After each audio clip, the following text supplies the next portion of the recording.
जय हिंद फ्रेंड्स। चलिए आज जानने का कोशिश करते हैं पार्टीशन ऑफ इंडिया के बारे में। नॉर्मली ये सब तो हम लोग जानते ही हैं कि पार्टीशन क्यों हुआ था। मोहम्मद अली जिन्ना जो है, जो कि गुजरात में भारत में ही जन्म लिए थे, उनके पूर्वज हिंदू ही थे। खैर कोई नहीं, वो अड़ गए थे इन बात पे कि हिंदुस्तान का मुसलमान जो है वो बहुत डरा हुआ है, उसे एक अलग देश चाहिए रहने के लिए, ताकि हिंदुओं के साथ हिंदुस्तान में ना रहे, उसे एक अलग देश चाहिए। खैर गांधी जी हैं, जवाहरलाल नेहरू है, ये सब बड़े नेता नहीं चाहते थे भारत के दो टुकड़े हो, लेकिन हुए।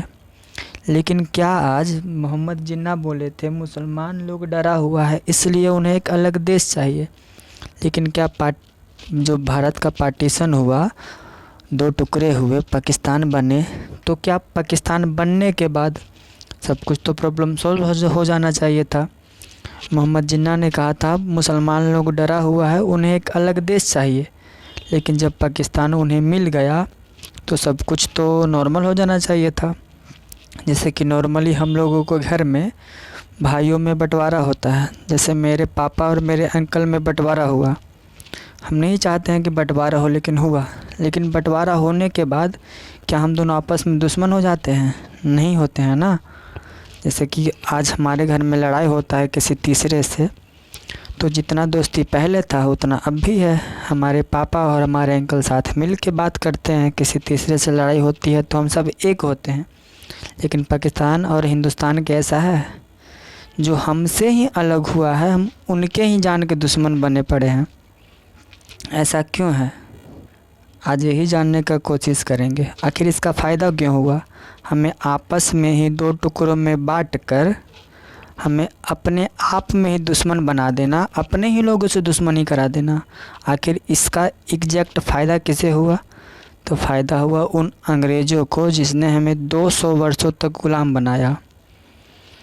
आप खुद सोचिए, दुश्मनी अगर लेनी ही है, दुश्मनी करने से दुश्मनी करनी नहीं चाहिए हमें, किसी से भी नहीं, लेकिन अगर करनी ही है तो हमें किन से बदला लेनी चाहिए थी? उनसे जो कि हमारे अपने थे, जो हमसे ही टूट कर बने हैं, या उनसे जिसने हमें 200 सालों तक गुलाम रखा। ऑब्वियस हमें उनसे नाराज़गी रहनी चाहिए थी जिन्होंने हमें 200 सालों तक गुलाम रखा। लेकिन देखिए आगे हम ये लिख के लाए हैं, कहाँ गया? हाँ देखिए यहाँ पे, कहाँ गया?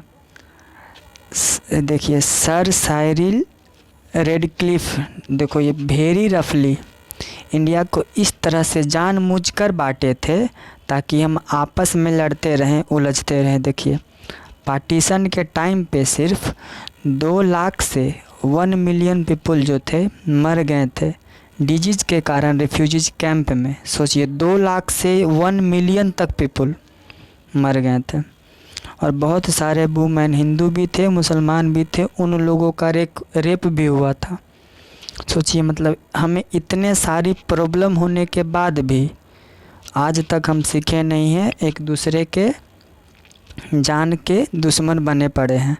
तो इसका फ़ायदा कौन उठा रहा है? वो अंग्रेज़ लोग, वो गोरे लोग जिन्होंने हमें आपस में उलझा दिया ताकि फ्यूचर में हम उनसे बदला ना ले सकें। महाभारत में कौरव और पांडव थे, लेकिन याद कीजिए जब दुर्योधन को गंधर्वों ने पकड़ लिया था, बंदी बना लिया था, तब युधिष्ठिर ने क्या कहे थे कि भले आपस में हम जितने भी लड़ लें, लेकिन जब किसी तीसरे इसका फ़ायदा ना उठा पाएँ, आपस में हम 105 हैं और कौरव 100 हैं, लेकिन जब बात हस्तिनापुर की आती है तो हम 105 हैं। तो याद कीजिए गंधर्वों से दुर्योधन को बचाने के लिए पूरे पांडव गए थे, युधिष्ठिर ही दुर्योधन को बचा के लाए थे ना। तो आज क्या ऐसा है, अगर इंडिया पे कोई अटैक करे तो पाकिस्तान हमें बचाने आएगा? ऑब्वियस नहीं आएगा। मतलब हम अपने ही लोगों के प्रति इतना दुश्मनी पाल लिए हैं जिसका फ़ायदा अंग्रेज़ी उठा रहे हैं। देखिए हम आपस में ही कितने लड़ चुके हैं, वो भी लिख के देखिए। पाकिस्तान, हाँ देखिए पाकिस्तान को समझना होगा। कश्मीर के मुद्दे पे हिंदुस्तान जो थे उस समय जवाहरलाल नेहरू और सरदार वल्लभ भाई पटेल, वो तो नहीं चाह रहे थे कि कहाँ गया, वो तो नहीं चाह रहे थे कि कश्मीर इंडिया का हिस्सा बने, तो पाकिस्तान ने ही ना कश्मीर पे अटैक किए थे। उधर से कुछ आतंकवादियों को भेजे थे और कश्मीर पे अटैक करने लगे, तब ना कश्मीर के राजा कौन थे, राजा हरी सिंह साइन किया कि हम इंडिया में मिलना चाहते हैं। तो पाकिस्तान ने ही कश्मीर को मजबूर किया इंडिया पे मिलने के लिए। तो आज इंडिया में मिल गया है कश्मीर, तो पाकिस्तान क्या कहता है कि कश्मीर हमारा है। मतलब सोचिए, मेंटलिटी देखिए अंग्रेज़ों की, हमें आपस में किस तरह से उलझा के चले गए हैं कि आज हम आपस में ही लड़कर मिट रहे हैं। खैर कोई नहीं। देखिए 1948 में, 47-48 में, फिर 1965 में, फिर कारगिल युद्ध। डर भी लगता है दोस्ती की बात करने से। उस समय के हमारे कौन थे, क्या नाम था उनका, उस समय के तत्कालीन प्रधानमंत्री हमारे देश के अटल बिहारी वाजपेयी ने कोशिश की थी कि हिंदुस्तान और पाकिस्तान में फिर से दोस्ती हो सके, लेकिन बदले में उन्होंने क्या दिया था पाकिस्तान ने हमें, कारगिल युद्ध। तो डर भी लगता है दोस्ती की बात करने से भी पाकिस्तान से, उस पाकिस्तान से जिन्होंने दोस्ती की हाथ बढ़ाने में धोखा दे दिया, हमें कारगिल युद्ध दिया। लेकिन कहना चाहते हैं कि दोस्ती ना ही सही, आप अपनी जगह खुश रहिए, हमें अपनी जगह खुश रहने दीजिए।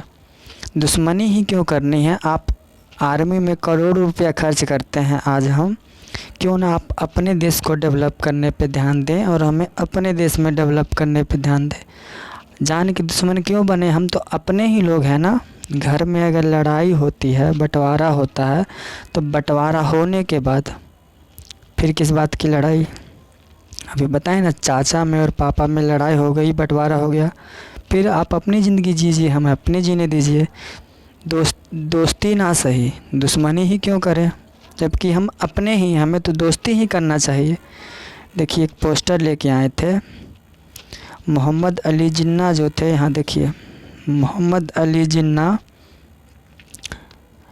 Disagree strongly with Gandhi over independence. मतलब ये 1% भी नहीं चाह रहे थे कि हिंदुस्तान में मुसलमान और हिंदू साथ में रहे। देखिए आप रिलीजन के बेसिस पे ही पाकिस्तान बनाए, तो ये सोचिए कि आज पाकिस्तान से ज़्यादा मुसलमान हिंदुस्तान में है।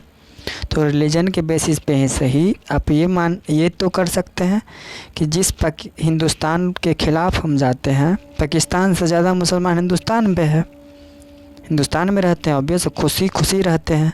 तो इस बेसिस पे ही हिंदुस्तान को थोड़ा अच्छा कह लीजिए, अपने लोगों से दोस्ती बढ़ाइए, ताकि हम हिंदुस्तान को नुकसान पहुंचाएंगे तो मुसलमान को नुकसान पहुंचाएंगे, क्योंकि पाकिस्तान से ज़्यादा मुसलमान हिंदुस्तान में है। तो इस बेसिस पे ही सही, दुश्मनी तो कम से कम नहीं कीजिए। जो आतंकवादियों को आप वहाँ से भेजते रहते हैं, 26/11 करते रहते हैं, इससे किनका नुकसान होता है, आपस में ही हम ही दोनों का ना नुकसान होता है। आज क्रिकेट मैच में पाकिस्तान हारता है तो हिंदुस्तान खुश। देखिए पाकिस्तान इसलिए खुश नहीं होता है क्योंकि पाकिस्तान जीतता है। मतलब पाकिस्तान के प्रधानमंत्री अभी जो शहबाज शरीफ है, हिंदुस्तान के हार पे ट्वीट किए थे। मतलब उन्हें इस बात की खुशी नहीं है कि पाकिस्तान जीता है, इस बात से ज़्यादा खुश होते हैं कि हिंदुस्तान हारा है। हिंदुस्तान जब खुश होता है जब हम जीतते हैं, ना कि पाकिस्तान हारता है। तो खैर ये मेंटलिटी की बात है। तो आप लोगों से अनुरोध यही है, पाकिस्तान वालों से, दोस्ती ना सही, कम से कम दुश्मनी तो ना कीजिए। हम अपने ही हैं, हम भारत के ही लोग हैं, हम दोनों एक ही हैं। अंग्रेज़ हैं जो हमें आपस में बांट दिया है। लेकिन देखिए इसमें से मैक्सिमम न्यूज़ हम BBC से लिए हैं, मैक्सिमम पोस्टर।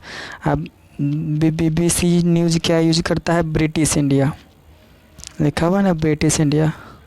भाई इंडिया ब्रिटिश के बाप का नहीं था, हमारा ही था। तो ये ब्रिटिश इंडिया आप यूज़ करना तो पहली बात बंद कर दीजिए।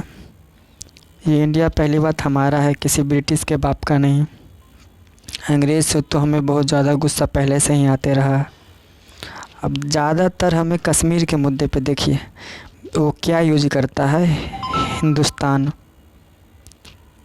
देखिए हिंदुस्तान कहाँ गया, ये इंडिया है, ये पाकिस्तान है। कश्मीर को विदेशी लोग अलग दिखाते हैं। एज ए इंडियन हमें बहुत बुरा लगता है कि कोई भी मतलब आउट ऑफ इंडिया के देश जब कश्मीर को अलग दिखाते हैं। अरे भाई, कश्मीर हमारा ही हिस्सा है, ये हिंदुस्तान का ही है।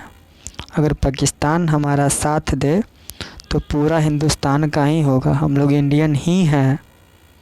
तो प्लीज़ भगवान जी, पाकिस्तान जी, समझिए इस बात को। हमें आपस में ही लड़ा कर उलझा कर जो गोरे लोग हैं, अंग्रेज़ लोग मज़ा मार रहे हैं। तो पाकिस्तानियों से अनुरोध है कि हमारे ब्लड में एक ही डीएनए है, वी आर इंडियन। समझिए इस बात को। जितना मुसलमान पाकिस्तान में रहते हैं उससे कहीं ज़्यादा मुसलमान हिंदुस्तान में रहते हैं। तो रिलीजन के बेसिस पे सही, कम से कम हिंदुस्तान का विरोध, सपोर्ट ना सही, विरोध तो नहीं कीजिए। और अंत में हम इतना बोलना चाहेंगे, थैंक यू। अगर ये वीडियो आप लोगों को थोड़ा बहुत भी अच्छा लगा हो तो छोटे से भाई को सपोर्ट कीजिए। थैंक यू, धन्यवाद, थैंक यू सो मच।